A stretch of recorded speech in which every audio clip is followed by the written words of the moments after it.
Hi friends, ಈಸಿಯಾಗಿರೋ chakli ರೆಸಿಪಿನ ನೋಡ್ಕೊಂಬರೋಣ ಬನ್ನಿ. ಈ ಕಪ್ಪಲ್ಲಿ ನಾನು 2 ಕಪ್ಪು ಅಕ್ಕಿ ಹಿಟ್ಟನ್ನ ತಗೊಂಡಿದ್ದೀನಿ. ಅದಕ್ಕೆ 3/4 ಕಪ್ ಆಗೋಷ್ಟು ಹುರಿಗಡಲೆ ಪೌಡರ್ನ ತಗೊಂಡಿದ್ದೀನಿ. ಹಾಗೆ 1 ಟೇಬಲ್ ಸ್ಪೂನ್ ಆಗೋಷ್ಟು ಅಜ್ವಾನ ಕೂಡ ತಗೊಂಡಿದ್ದೀನಿ, ಅದಕ್ಕೆ ಸೇರಿಸ್ಕೊಳ್ತಾ ಇದ್ದೀನಿ. ಆಮೇಲೆ 1 ಟೇಬಲ್ ಸ್ಪೂನ್ ಆಗೋಷ್ಟು ಚಿಲ್ಲಿ ಪೌಡರ್ನ ಕೂಡ ಖಾರಕ್ಕೆ ಹಾಕ್ಕೊಳ್ತಾ ಇದ್ದೀನಿ. ಹಾಗೆ ಕಲರಿಂಗ್ಗೆ ಸ್ವಲ್ಪ ಟರ್ಮರಿಕ್ ಪೌಡರ್ನ ಕೂಡ ಸೇರಿಸ್ಕೊಳ್ತಾ ಇದ್ದೀನಿ. ಅದ್ರ ಜೊತೆಗೆ ರುಚಿಗೆ ತಕ್ಕಷ್ಟು ಉಪ್ಪನ್ನ ಕೂಡ ಆ್ಯಡ್ ಮಾಡ್ಕೊಳ್ತೀನಿ. ನೀವು ಟೇಸ್ಟ್ಗೆ ಎಷ್ಟು ಬೇಕೋ ಅಷ್ಟು ನೋಡಿ ಹಾಕ್ಕೊಳ್ಳಿ. ಇದಿಷ್ಟು ಹಾಕಿದ್ಮೇಲೆ ನೆಕ್ಸ್ಟು ಸ್ವಲ್ಪ ಬೆಣ್ಣೆನ ಬಿಸಿ ಮಾಡಿಕೊಂಡು ಅದಕ್ಕೆ ಸೇರಿಸ್ಕೊಳ್ತೀನಿ, ಅಥವಾ ಬಿಸಿ ಎಣ್ಣೆನಾದರೂ ಕೂಡ ಸೇರಿಸ್ಕೊಳ್ಬಹುದು. ಹಾಕಿ ಚೆನ್ನಾಗಿ ಮಿಕ್ಸ್ ಮಾಡ್ಕೊಳ್ಳಿ. ಬಿಸಿ ಇರೋದ್ರಿಂದ ಸ್ಪೂನ್ನ ಯೂಸ್ ಮಾಡಿ ಮಿಕ್ಸ್ ಮಾಡ್ಕೊಳ್ತೀನಿ. ನೀವು ಕೂಡ ಸ್ಪೂನಲ್ಲಾದರೂ ಮಾಡ್ಕೊಳ್ಳಿ, ಇಲ್ಲ ಕೈ ಆದರೂ ಯೂಸ್ ಮಾಡ್ಕೊಳ್ಬೋದು. ನೆಕ್ಸ್ಟು ಅದನ್ನ ನೀಟಾಗಿ ಮಿಕ್ಸ್ ಮಾಡ್ಕೊಳ್ಳಿ. ನೋಡಿ, ಈ ಥರ ಮಿಕ್ಸ್ ಮಾಡ್ಕೊಳ್ಳಿ ಫುಲ್ಲು.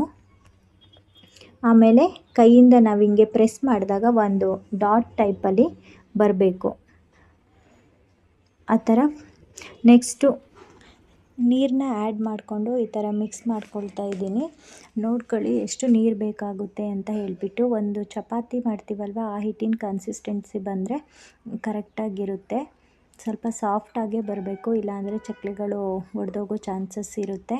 ಇದು ತುಂಬ ಈಸಿಯಾಗಿ ಆಗುತ್ತೆ, 10 ಮಿನಿಟ್ಸ್ ಸಾಕು. ಅದಕ್ಕೋಸ್ಕರ ನಾನು ಈ ರೆಸಿಪಿನೇ ಸೆಲೆಕ್ಟ್ ಮಾಡಿಕೊಂಡೆ. ಯಾಕಂದರೆ ನನ್ನ ಮಗಳು ಮಲಗಿರೋ ಟೈಮಲ್ಲಿ ಬೇಗ ರೆಡಿ ಮಾಡ್ಕೊಳ್ಬೇಕಲ್ವ, ಅದಕ್ಕೋಸ್ಕರ. ನಾನು ಚಕ್ಲಿ ಹಚ್ಚಿಗೆ ಮೊದಲೇ ಎಣ್ಣೆ ಸವರ್ಬಿಟ್ಟು ಪಕ್ಕಕ್ಕೆ ಇಟ್ಟಿದ್ದೆ.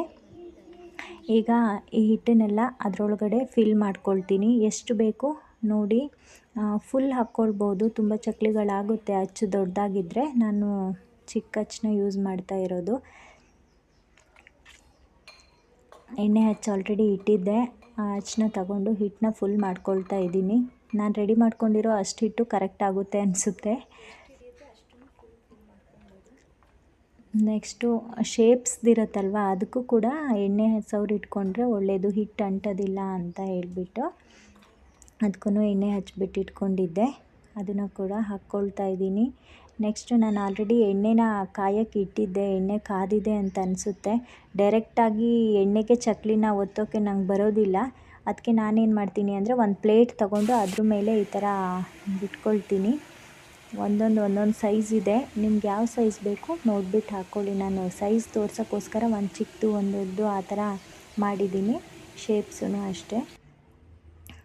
ಚಕ್ಲಿ ಈ ಥರ ರೆಡಿ ಆಯಿತು. ನಿಜವಾಗ್ಲೂ ತುಂಬ ಚೆನ್ನಾಗಿತ್ತು ಮತ್ತು ತುಂಬ ಬೇಗ ಆಯಿತು ನನಗೆ. Thank you.